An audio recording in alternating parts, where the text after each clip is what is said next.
criou Adão perfeito, porque a Bíblia diz que tudo que Deus criou é bom. Deus criou Adão perfeito e deu leis a Adão, disse: crescei, multiplicai. E quando Deus deu a Adão a lei, Deus não estava dando a Adão, não estava dando a lei para um ser caído.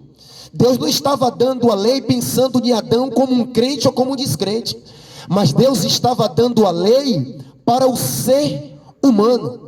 Então, se cada um de nós que estamos ouvindo, nos consideramos e de fato somos um ser humano, a palavra de Deus, ela nos sentencia.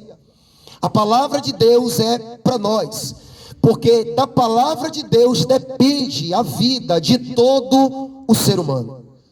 Livro de Filipenses, capítulo 2, versículo 1.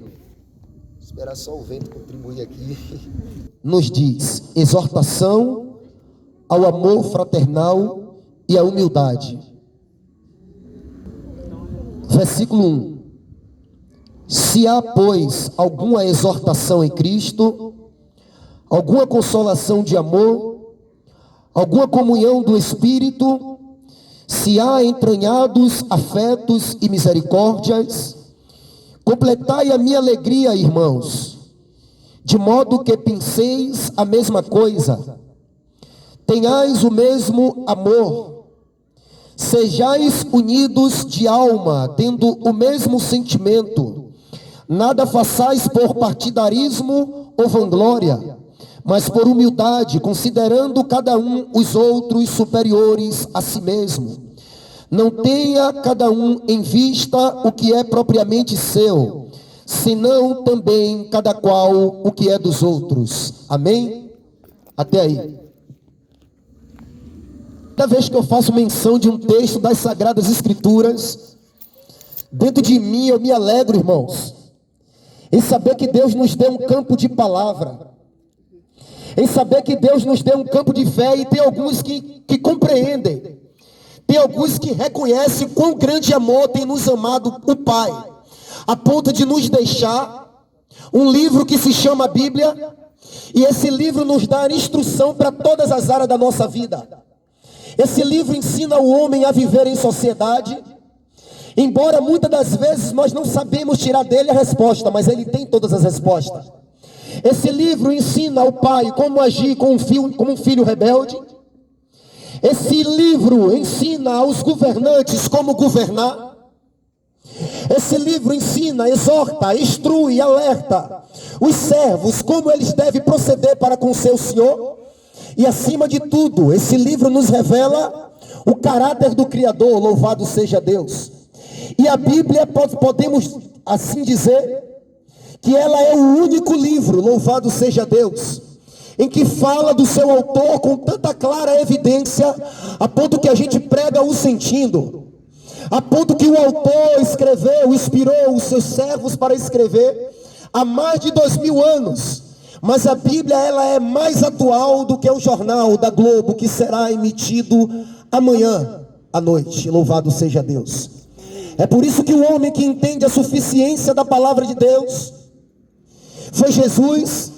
O homem hoje que entende a suficiência da palavra de Deus, ele não fica mais escravizado pelo diabo. Porque nós sabemos que tudo que o diabo fala é para escravizar o homem, é para prender o homem, é para fazer o homem fugir da sua memória as lembranças daquilo que a palavra poderosa do Senhor nos faz ter. E Jesus sabia disso quando ele estava no deserto, passando por aflições do justo, passando por dificuldade que todo homem que quer ser fiel à palavra, ele passa. O diabo tentou trazer às suas memórias muitas coisas, e coisas até que era inerente a Jesus, se és filho de Deus. Mas Jesus sabia o seu momento. Transforma. Ia chegar um momento que Jesus ia transformar o pão, ia multiplicar pão. Ia chegar um momento que Jesus ia operar milagre, mas aquele não era o momento. E todas as vezes que nós não soubermos quem nós somos, nós vamos ser tendenciados, nós vamos ser tentados a viver daquilo que o inimigo pensa de nós. Jesus tinha identidade e ele sabia qual era a sua identidade. E Jesus não era um homem que brincava com Deus. Jesus não era um homem que brincava com o poder de Deus, mesmo sendo cheio de poder. mesmo sendo cheio de graça, porque o que a Bíblia diz é em João capítulo 1, versículo 17: Moisés trouxe a lei, mas Jesus trouxe a graça e a verdade. E Jesus, como um filho de Deus, tudo que Jesus fazia, ele deixava bem claro. Só não percebia que não queria. Só não percebia que só quem tinha olhos críticos, mas não tinha olhos de louvores ao Pai. E não entendia que em Jesus se cumpria toda a vontade de Deus. Sabe por quê? Cada passo que Jesus dava era passo de amor. Cada passo que Jesus dava era passo de certeza. Certeza de que não andava só, mas sobre ele estava uma cobertura espiritual. E era a cobertura do Deus eterno. Era a cobertura do Pai da glória que criou todas as coisas. E Jesus, com toda a mansidão, porque o diabo ele tem letra, ele conhece a Bíblia. Mas se você conhecer a Bíblia e juntar esse conhecimento com a vida de obediência, o diabo não alcançará êxito sobre a tua vida. O diabo não alcançará êxito sobre a tua casa. Sabe por quê? Porque ele tem o conhecimento, mas os que lê, os que conhecem e praticam, eles têm não só o conhecimento, mas eles passam a ter o Espírito habitando neles. E o que dá força para o homem vencer as tentações é o Espírito. O que dá força para o homem amar de todo o coração é o Espírito. Todas as tentações, todos os momentos bons, todas as multiplicações, todos os milagres que Jesus operava, ele tinha êxito não era porque ele era Deus, porque ele disse: aqueles que creem em mim fará sinais maiores. E se os sinais que ele fez só porque era Deus. Ele não dizia que eu crendo nele eu faria igual. Mas Jesus estava querendo dizer: o que eu opero por fruto de temor a Deus. Eu opero por fruto de amor sincero ao Pai. Aleluia, Deus. E ele vira para o diabo e diz: eu não preciso transformar a pedra em pão. Sabe por quê? Eu sei para que eu vim na terra. Eu conheço as minhas funções, os meus propósitos, a minha obrigação. E todo homem aqui na terra tem que ter propósito para conseguir ser vitorioso. Em um determinado lugar Jesus disse: eu sou. E as suas atitudes provavam que ele era. Jesus não era um homem duvidoso, um homem que fazia, depois dava certo, olhava para trás e dizia: parece que eu sou. Será que não sou eu o Salvador do mundo? Ele tinha certeza de que ele era. Ele disse: eu sou. E a confirmação disso era o seu modo de viver. Aleluia. E os pecadores olhavam para ele e via que nele havia uma porta de salvação. E os aflitos olhavam para ele e via que nele havia aberto uma porta de misericórdia. Via que ele era diferente da religião. As pessoas viam que ele era diferente dos homens, porque a palavra religião do latim significa religare, dar a ideia de religar o homem com Deus. Mas a religião judaica estava fechando a porta dos homens, estava fechando a porta do reino dos céus para que os homens não entrassem. Mas Jesus, ele veio quebrando tudo. Ele veio trazendo o coração de Deus para os homens e dizendo: vocês são sinceros e querem se aproximar de Deus, mas a cultura não deixa, a religião não deixa, o sistema do homem não deixa, as ideologias falidas do homem não deixa. Mas Jesus levanta e dá um brado e diz: eu sou a porta das ovelhas.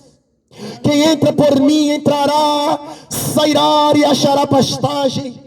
Porque Jesus tem o verdadeiro alimento. Todos que se chegam a ele em amor encontram o caminho da vitória, encontram o caminho da piedade. Louvado seja Deus. E Jesus não tinha esses traumas. Ele disse: eu sou. E para enfrentar o que Jesus enfrentou no deserto e em todos os percursos da sua vida, tinha que ter muita convicção de quem era em Deus. E nós não somos diferentes hoje.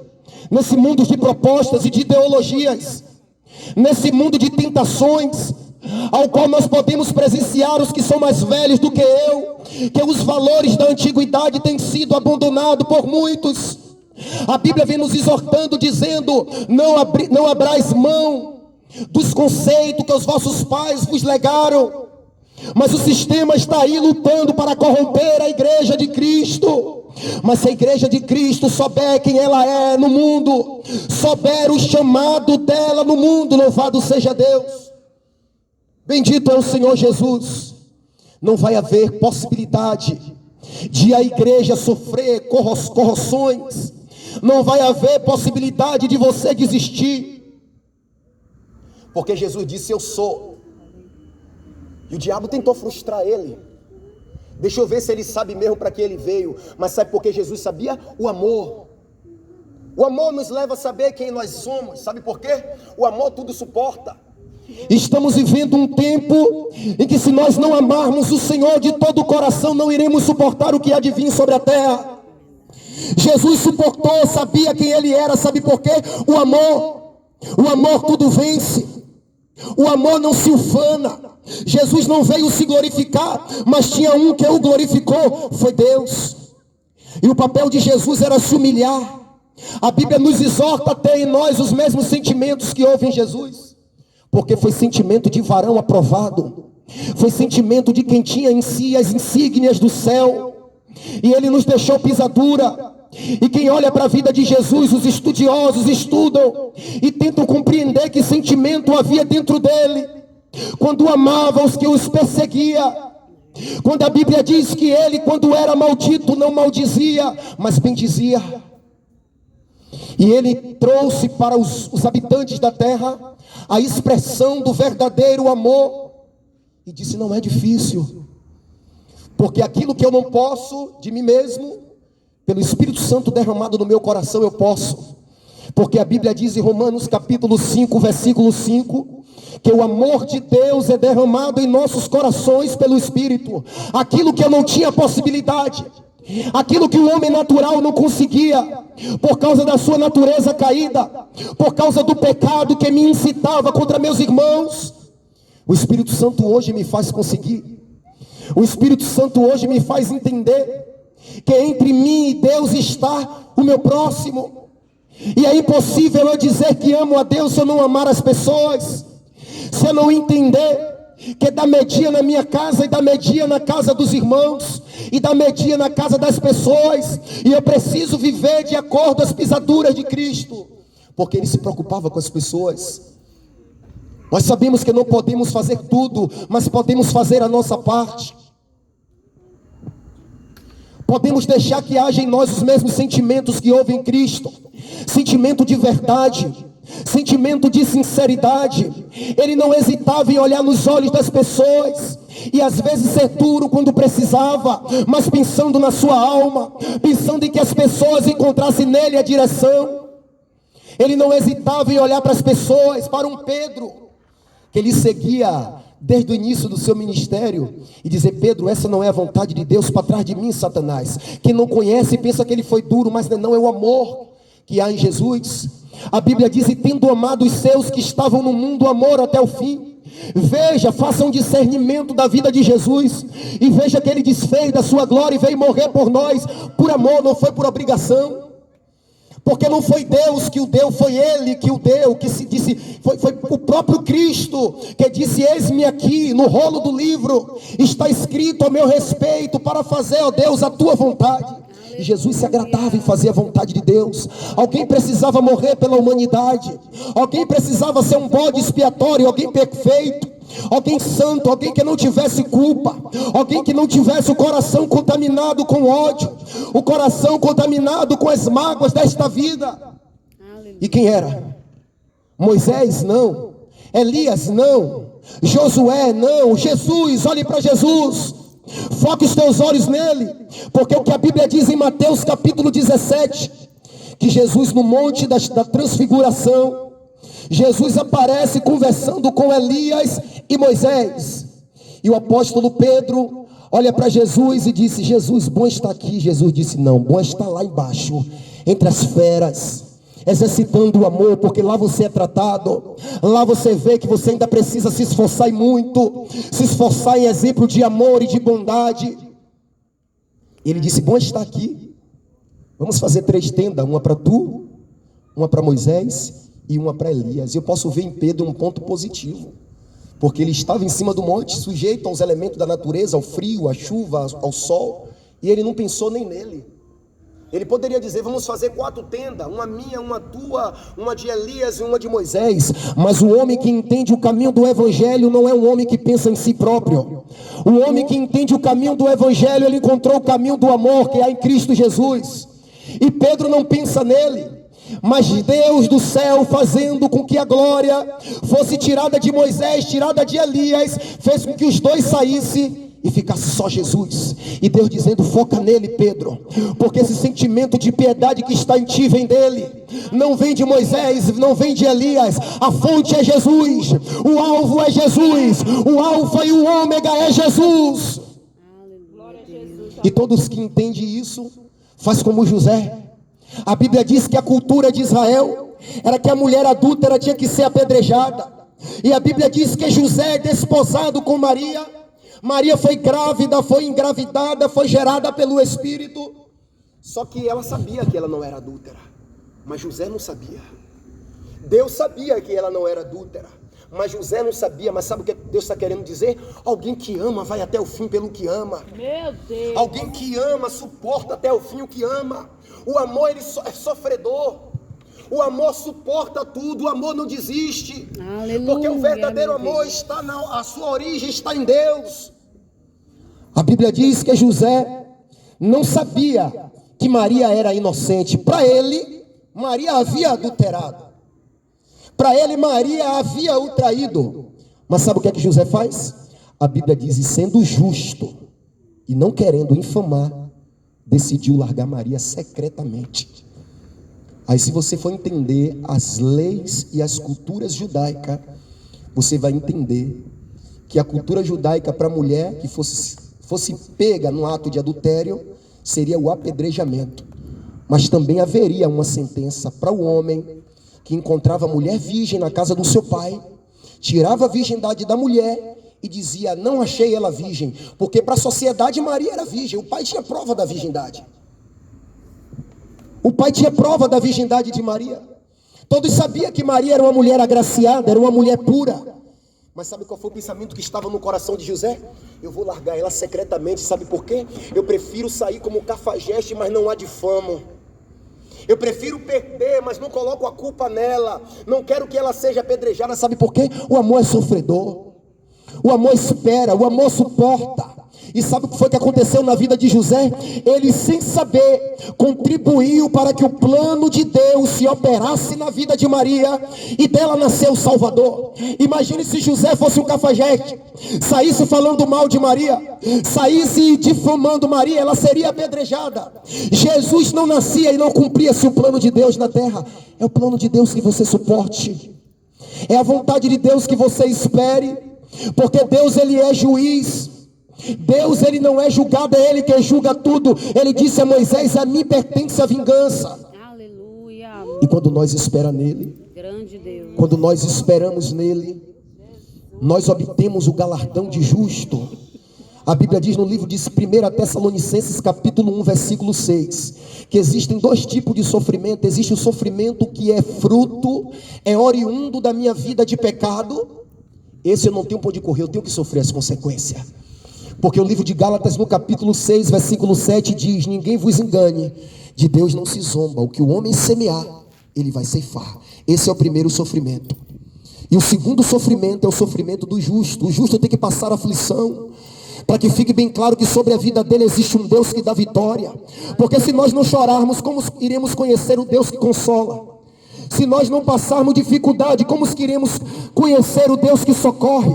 Como que vamos conhecer o Deus que ressuscita se não há mortos?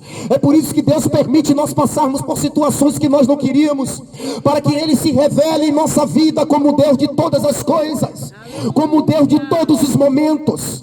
Louvado seja Deus. E Deus permite que pessoas, às vezes, a nossa confiança seja atraída por pessoas que abra-se ferida na nossa alma, para que nós venhamos exercitar em nós o perdão, para que venhamos exercitar em nós o amor, e venhamos entender que a cada momento, a cada oportunidade que Deus nos dá de passar o que Jesus passou, era uma oportunidade da glória dele se manifestar na nossa vida. Deus quer moldar o vaso, Deus quer trabalhar em nossas vidas. Sabe por quê? Somos cidadãos do céu, a nossa cidadania é o reino celestial.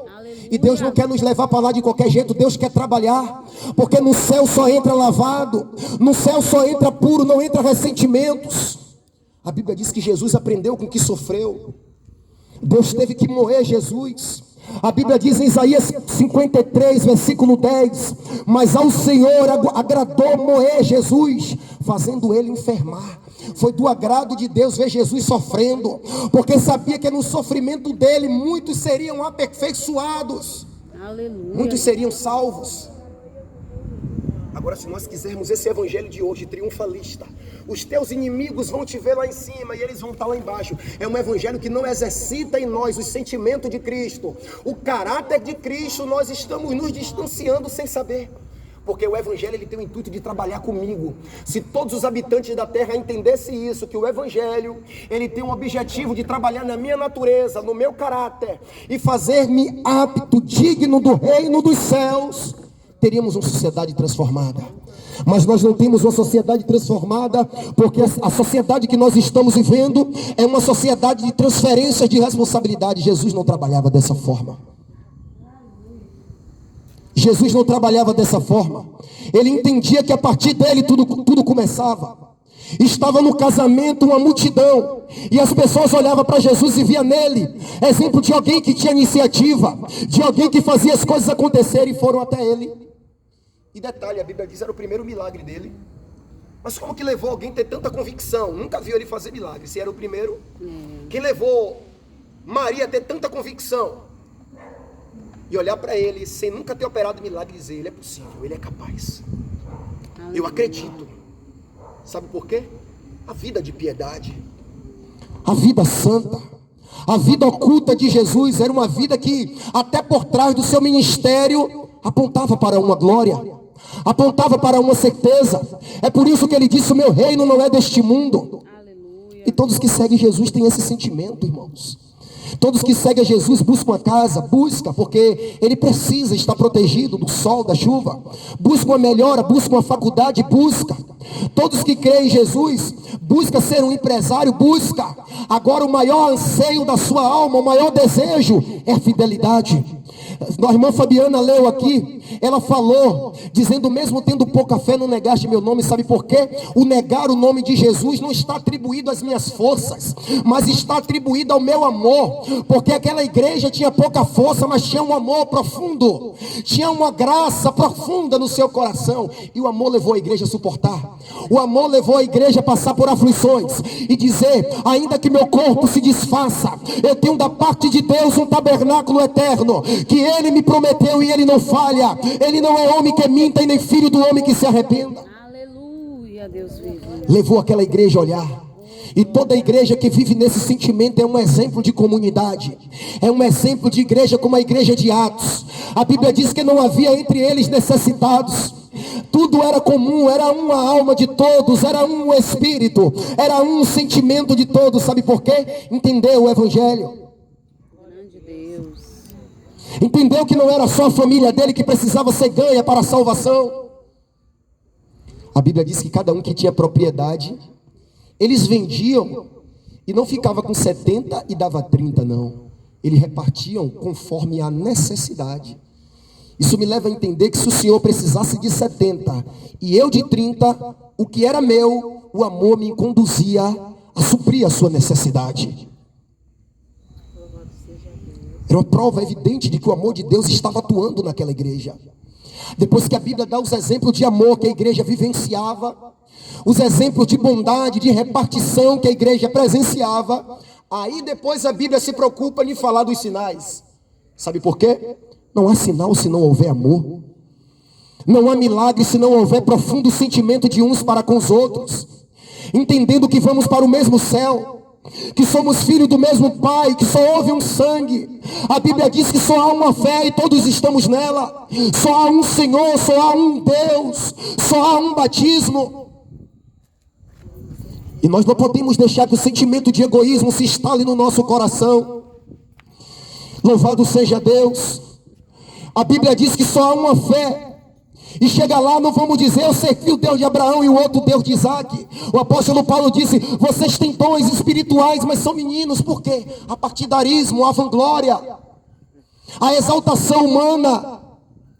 Louvado seja Deus. E esses não são os sentimentos do reino, os sentimentos que o Espírito Santo quer gerar em nós. E a Bíblia diz que aqueles irmãos, aonde ia, a glória de Deus se manifestava na vida deles. Sabe por quê? Havia sinceridade de uns para com os outros. Não havia nele o sentar na porta, chupar cana e falando mal de todo mundo. Não havia nele botar uma panela de amendoim para cozinhar, descascando e com o nome dos irmãos na boca. Havia nele sinceridade e verdade. Porque o que eles não podiam fazer, eles oravam pelos irmãos. E isso era tão profundo que Pedro estava preso.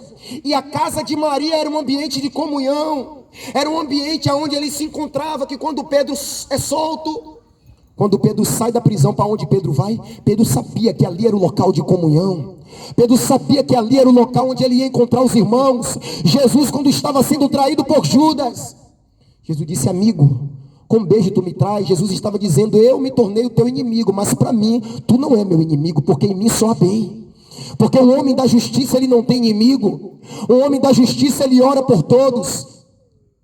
Ele entende que a sua luta não é contra a carne, não é contra sangue.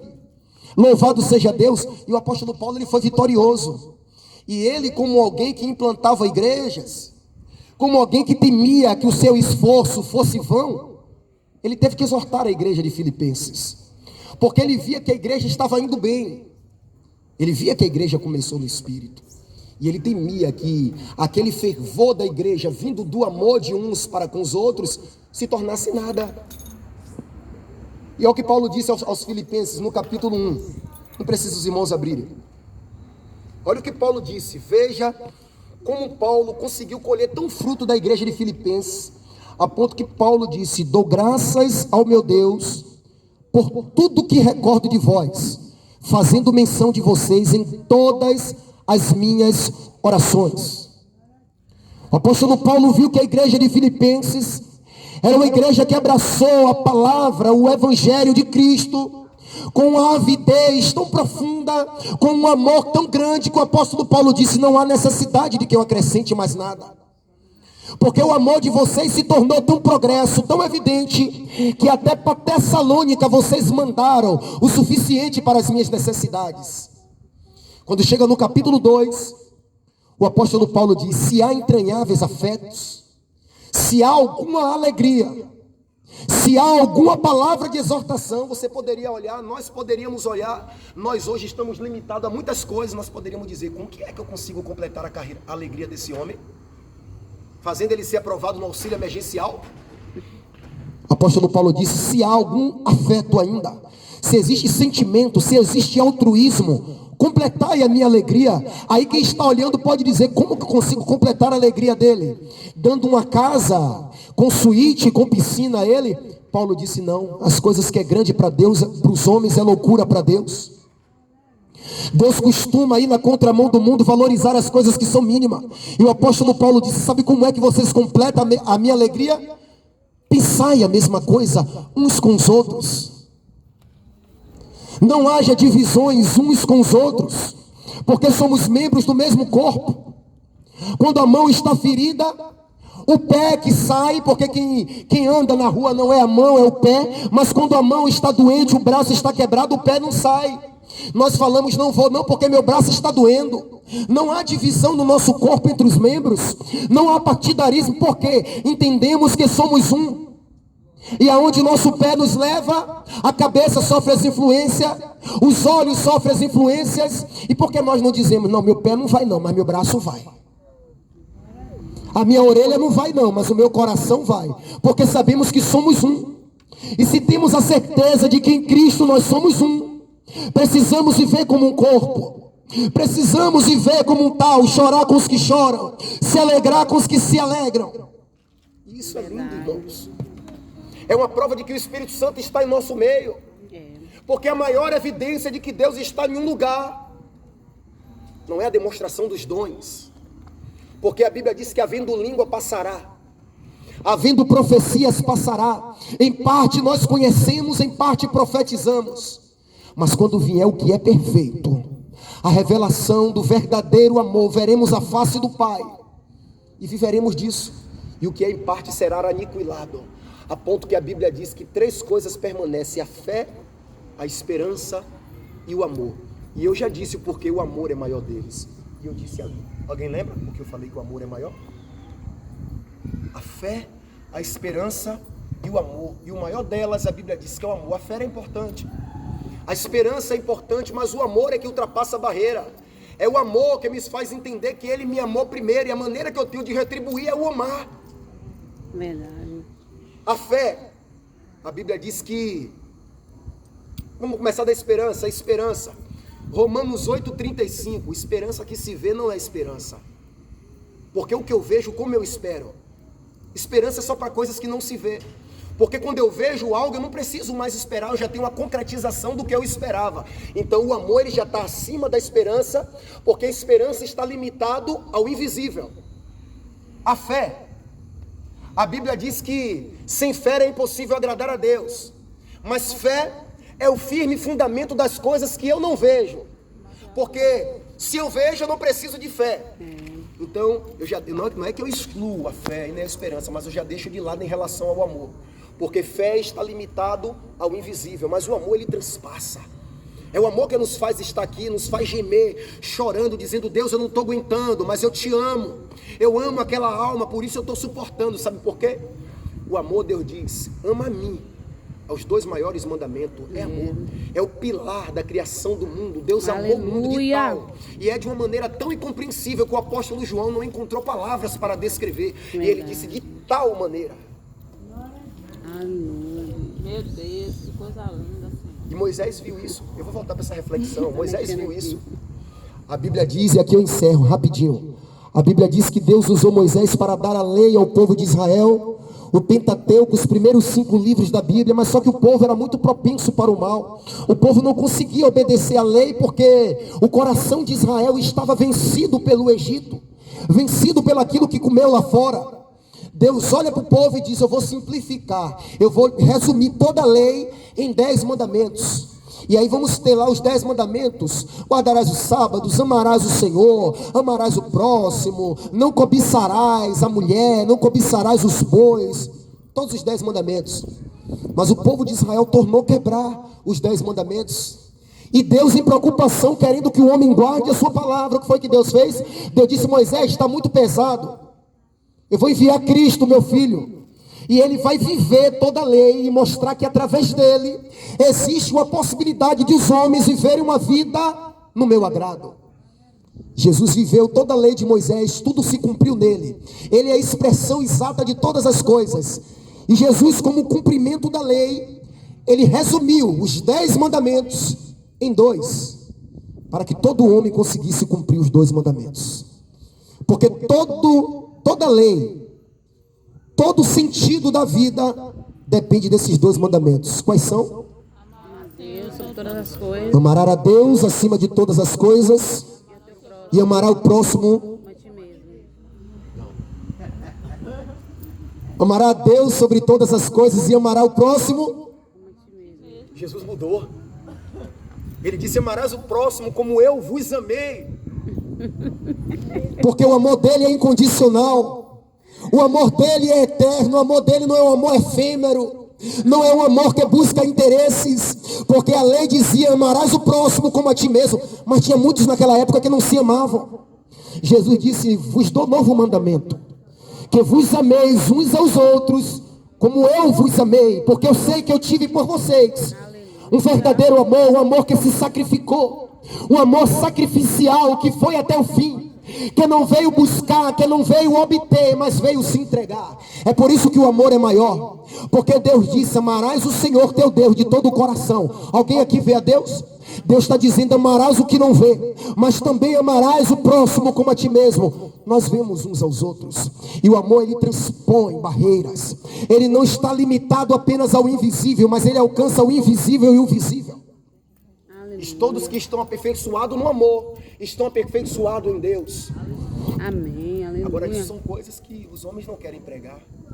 Porque se ele pregarem isso, qualquer um que estiver na multidão vai ser o primeiro a dizer: por que você não vende o seu carro de 50, 70 mil? A sua casa de 1,5 milhão, de 3 milhões, como existem, infelizmente. Irmãos, não vou nem citar nome, porque um ministro do Evangelho, ele é encarregado de ensinar o povo e de alertar o povo. Como existe em nosso meio hoje pessoas que têm casa de 3 milhões. Isso é um absurdo, enquanto pessoas estão passando fome.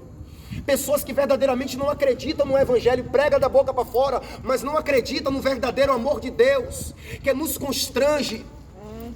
A Bíblia diz: não vos priveis de fazer o bem, estando na tua mão o poder de fazer. É verdade. E tem pessoas que pode fazer, sabe que deve fazer, mas sabe o que é? Está vencido pelas coisas daqui.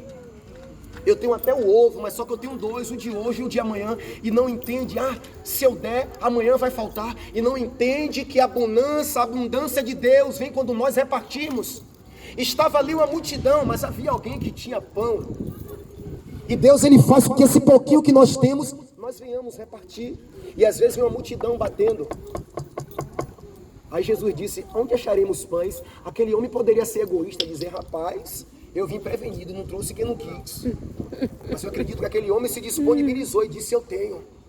Sabe o que foi que Jesus fez? Multiplicou para ele e para todo mundo, e não houve falta. Aleluia. Porque quando você entrega nas mãos de Deus e há sentimento de bondade, Jesus multiplica as tuas finanças. Verdade. Jesus multiplica a tua despensa. Sabe por quê? Não houve egoísmo. Houve o intuito de fazer com que a imagem do Evangelho fosse vista.